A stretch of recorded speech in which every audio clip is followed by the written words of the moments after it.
Blackadore Caye, an island west of Ambergris Caye, is an expansive 104-acre landmass. Once a layover for fishermen traversing these emerald green waters, the island was teeming with flora and fauna.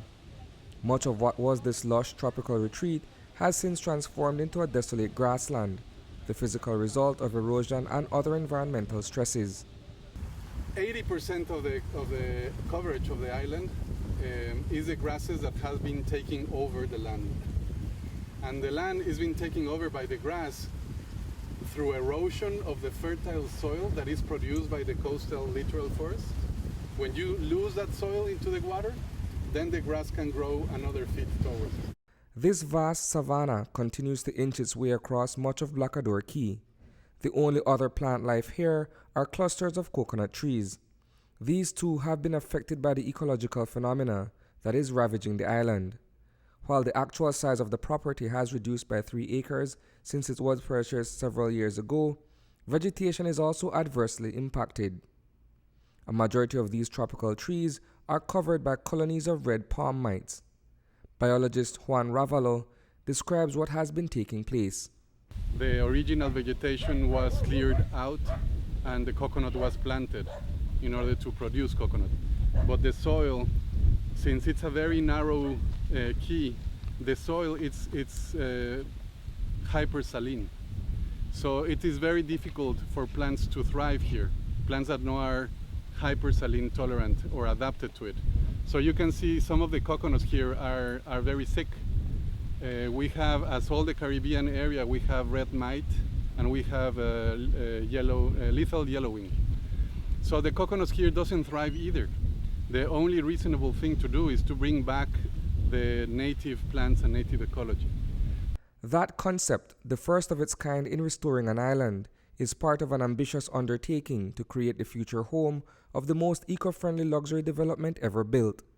The idea itself is quite grandiose. However, with input from arguably the world's top architect of exclusive hotel resorts, it seems fairly practical.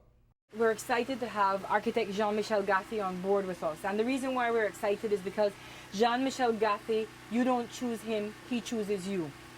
He decides that he needs to like the project, he needs to feel good about the operator, he needs to know that it's not just a business and that you're passionate. He uses minimalism, embraces culture, environment, and history in his design, and him along with Jason McClenahan are going to give us that living, building island that we are seeking. The initial design for the high-end escape has been scaled down considerably, following a round of consultations with stakeholders in San Pedro in mid-January. That open exchange of opinions brought forward specific concerns, including the possible economic impact on the livelihood of local fishermen who would be displaced from that area of the Holchan Marine Reserve.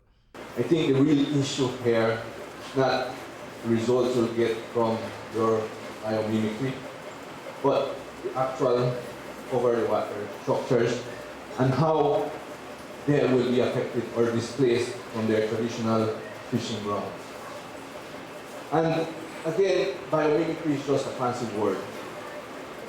The San Pedro Tour Guide Association has been doing that. Local fishermen have been doing that for years, centuries maybe. Even the Mayas were doing biomimicry.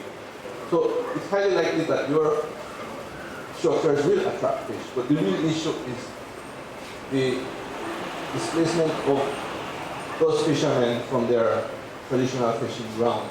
Those issues have been partly addressed by Belize Rural South Area Representative and Minister of Tourism Manuel Heredia Jr. If you want to restore the island as they want to do, and then they want to have it in a way that will be more beautiful and so, heck, you are spending tons of money to do this.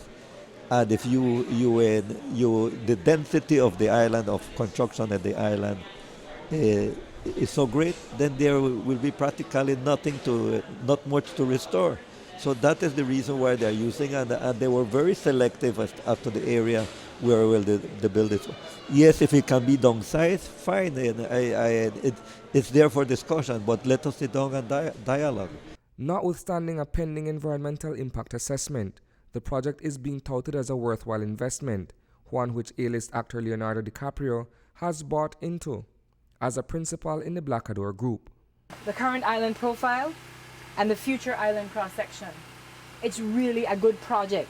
And we understand that there were concerns. People thought it was not restorative, but financially viable. It will be financially viable. Reporting for News 5, I am Isani Cayetano.